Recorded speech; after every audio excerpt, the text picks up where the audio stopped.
नमस्कार दोस्तों, धर्म रहस्य चैनल पर आपका एक बार फिर से स्वागत है। आज हम एक मारण प्रयोग के सच्चे अनुभव को लेने जा रहे हैं और इस अनुभव में देखेंगे कैसे एक व्यक्ति की आखिरकार मृत्यु ही हो गई इस मारण प्रयोग में, और उनके परिवार के एक सदस्य ने कैसे इन चीज़ों से अपना बचाव किया और उनके क्या अनुभव हैं, उन्हीं के एक मित्र के द्वारा लिखकर भेजे गए हैं, जो कि मेरे शिष्य भी हैं। तो चलिए पढ़ते हैं इस ईमेल पत्र को और जानते हैं इस अनुभव के विषय में। जय माता पराशक्ति, जय माता पराशक्ति। प्रणाम गुरुदेव, चरण स्पर्श और गुरु माता को भी चरण स्पर्श। गुरुदेव, मैं अपना अनुभव धर्म रहस्य चैनल को भेज रहा हूँ।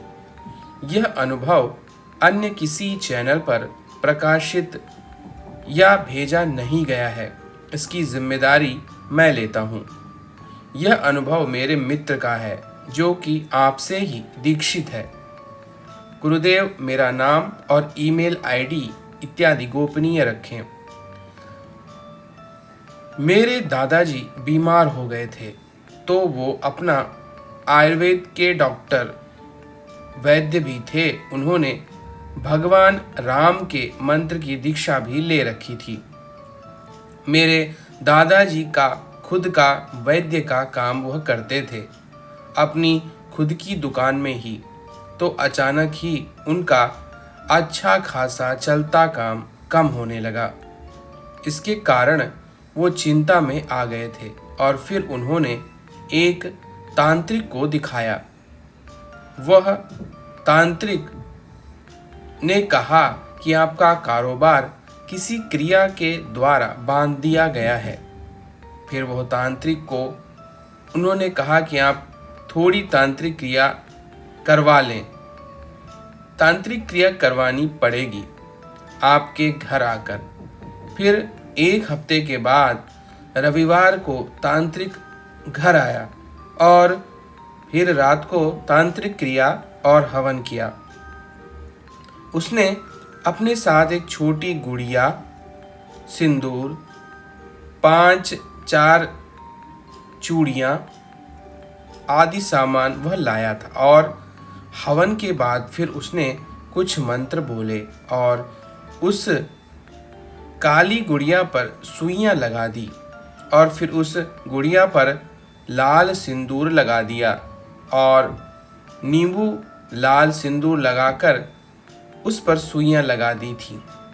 तो फिर उस तांत्रिक ने यह सब क्रिया करने के बाद 2 कील अभिमंत्रित करके मेरे दोस्त को दे दिया। तो तांत्रिक बोला, यह कील घर के मेन गेट की दहलीज पर गाड़ दो। और तांत्रिक बोला, 2 महीने में आपका काम चलने लगेगा।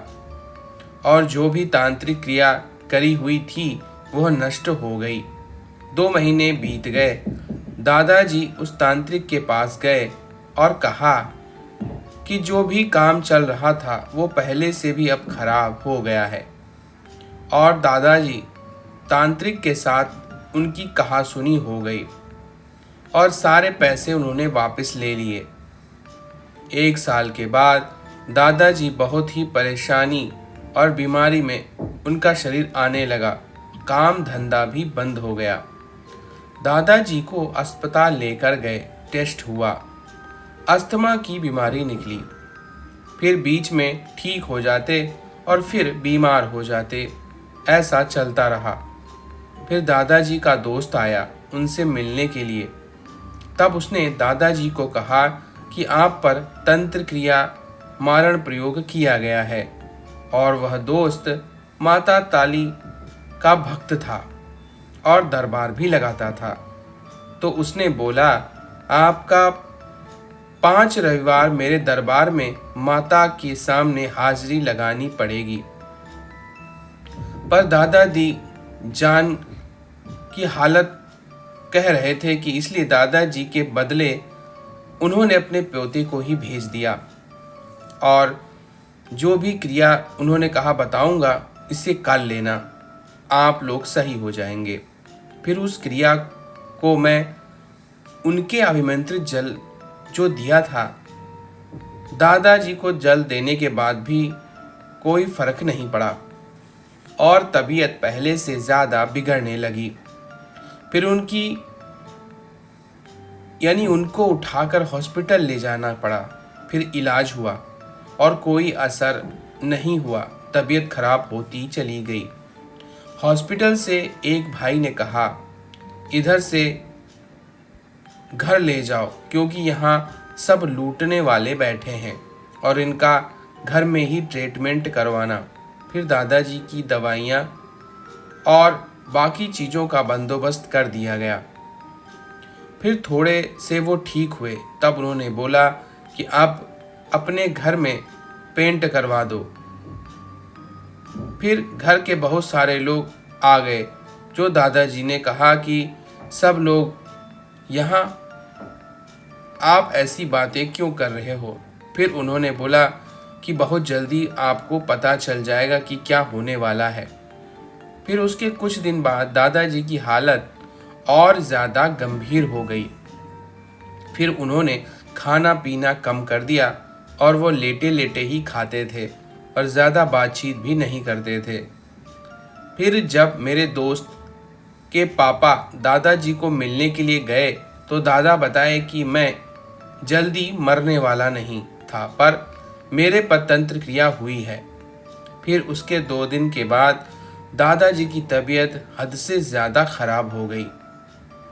फिर डॉक्टर के कहने पर ऑक्सीजन पर रखा गया और ऑक्सीजन के सहारे फिर वो बिना खाए पिए जीवित रहे और मेरे दादाजी और दादाजी के हालचाल पूछने के लिए घर लोग आए। तब उन्होंने जैसे दादाजी को हिलाया तो उन्होंने कोई रिस्पॉन्स नहीं दिया। फिर डॉक्टर ने कहा कि यह अब नहीं रहे। दादाजी के मरने के 2 घंटे के बाद उस कमरे के दरवाजे के नुक्कड़ पे 4 से 5 छींटें खून की पड़ी हुई थी। तभी सारे परिवार के लोग हैरान हो गए। बहुत ढूंढने पर भी कोई सुराख नहीं मिला। फिर दादाजी मेरे दोस्त को सपने में दिखते थे और बोलते थे कि मुझको मारा गया है, इतना जल्दी मैं मरने वाला नहीं था। फिर माता काली के भक्त को पता चला कि दादाजी नहीं रहे तो उसने घर पर आना छोड़ दिया। उनका भक्त मेरे दोस्त ने जाकर बताया कि दादाजी मेरे सपने में आकर ऐसा ऐसा बता रहे थे कि मुझे मारा गया है। तो भक्त बोला कि आप लोग माता से प्रार्थना करें कि वो जहाँ पर भी हैं वहाँ मुक्त उन्हें करें। वो भक्त ने कहा कि मैं कोई क्रिया करूँगा, उनकी मुक्ति मिले और माता से प्रार्थना करूँगा कि आपको वो सपने में ना दिखाई दें। फिर उसके बाद दादाजी कभी सपने में नहीं आए। फिर यह सब होने के बाद मेरा दोस्त कॉलेज जाने लगा और जैसे ही कॉलेज में 3 सेम कंप्लीट हुआ तो उसके बाद वो बीमार होने लगा। डॉक्टर को दिखाया था तो बोला कि लीवर में बहुत प्रॉब्लम है। दवाइयाँ लेकर भी कोई फ़र्क नहीं हो रहा था। फिर मेरे दोस्त का एक दोस्त ने नाम लिया तो वो एक तांत्रिक के पास जाता था। वो बोला कि तुम भी ठीक हो जाओगे। फिर तांत्रिक के पास ले गया कि तुम पर बहुत बड़ी क्रिया हुई है, तुम आगे बढ़ ना पाओ और तरक्की ना हो पाए, उस प्रयोग में हुआ है। फिर क्रिया करा के बाबा जी को पैसे दिए। बहुत कुछ तंत्र काट हुआ, उसमें थोड़ा सा फर्क होगा। होने के बाद लगभग 3-4 महीने के बाद फिर से प्रॉब्लम शुरू हो गई।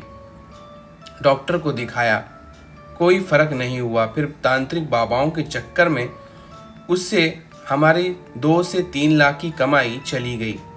फिर भी फर्क नहीं पड़ा तो मेरे रिश्तेदार वहाँ कहते वहाँ चले जाता, फिर भी कोई फर्क नहीं पड़ता। दिन प्रतिदिन मेरे दोस्त की हालत गंभीर होती गई। वो ठीक से चल फिर नहीं पा रहा था, काला रंग होता जा रहा था। सारे टेस्ट नॉर्मल आते, दवाइयों के बावजूद कोई फर्क नहीं पड़ रहा था। फिर मेरे मामा एक तांत्रिक के बारे में बताया। फिर उसने थोड़ा सा ठीक कर दिया, चलने फिरने योग्य कर दिया। फिर मेरे दोस्त के ऊपर उनके कुल देवता की सवारी आ गई।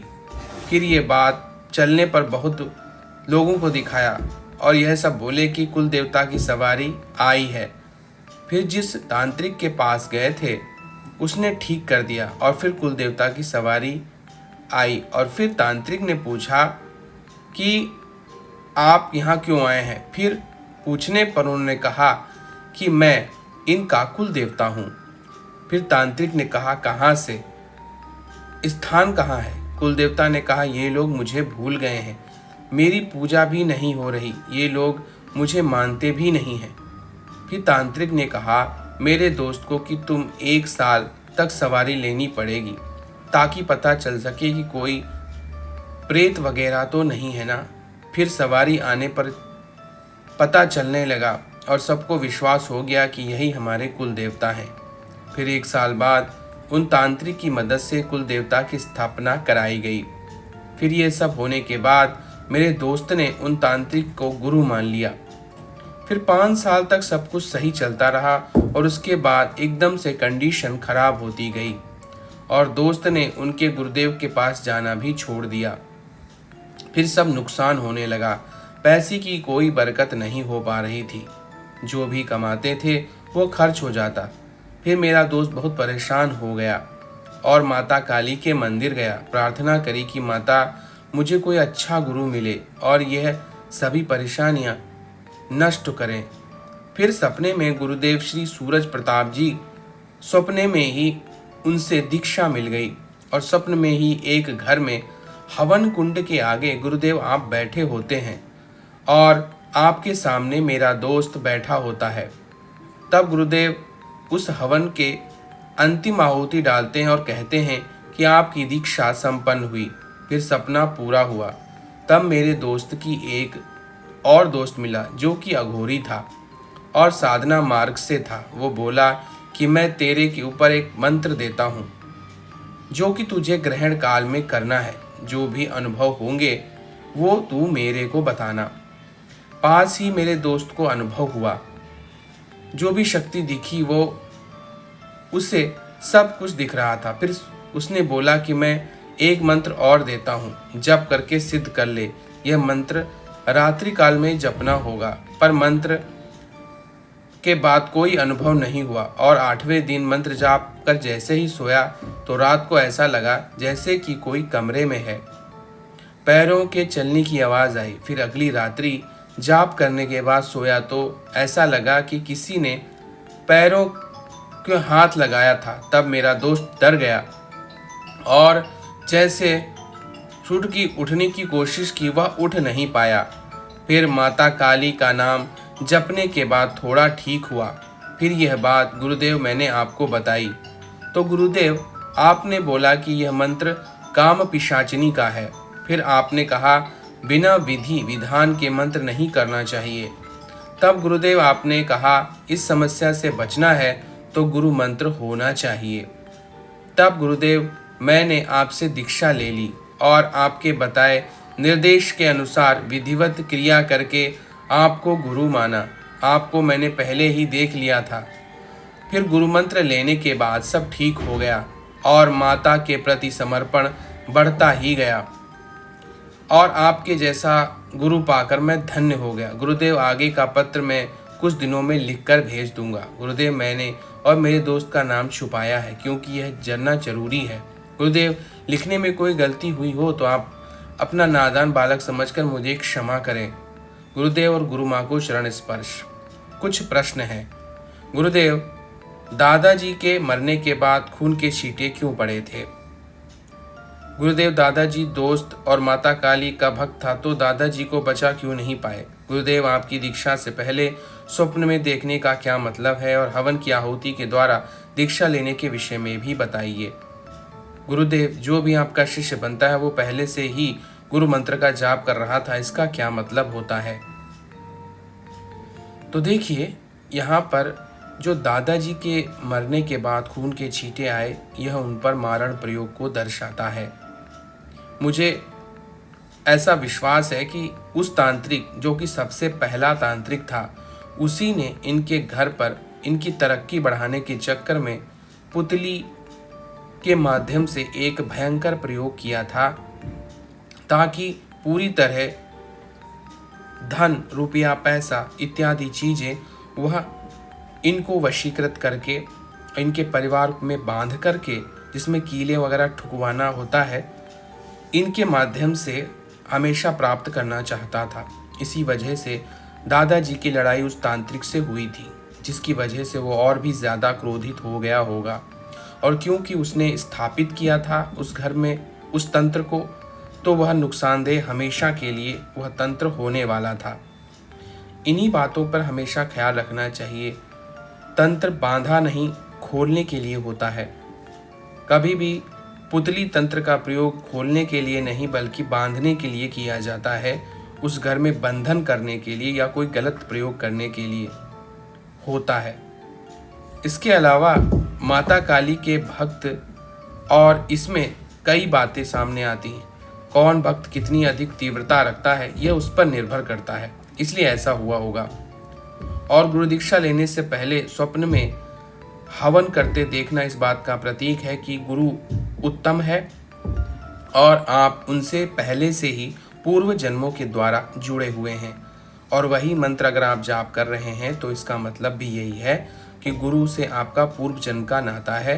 आपको अवश्य ही गुरु से और भी ज़्यादा सानिध्य और शक्तियाँ प्राप्त होती रहेंगी, और भविष्य में यह मंत्र हमेशा आपका कल्याण करता रहेगा। तो यह था गुरु मंत्र और साथ ही साथ मारण प्रयोग अनुभव का एक सच्चा अनुभव। अगर आज का वीडियो आपको पसंद आया है तो लाइक करें, शेयर करें, सब्सक्राइब करें। आपका दिन मंगलमय हो। धन्यवाद।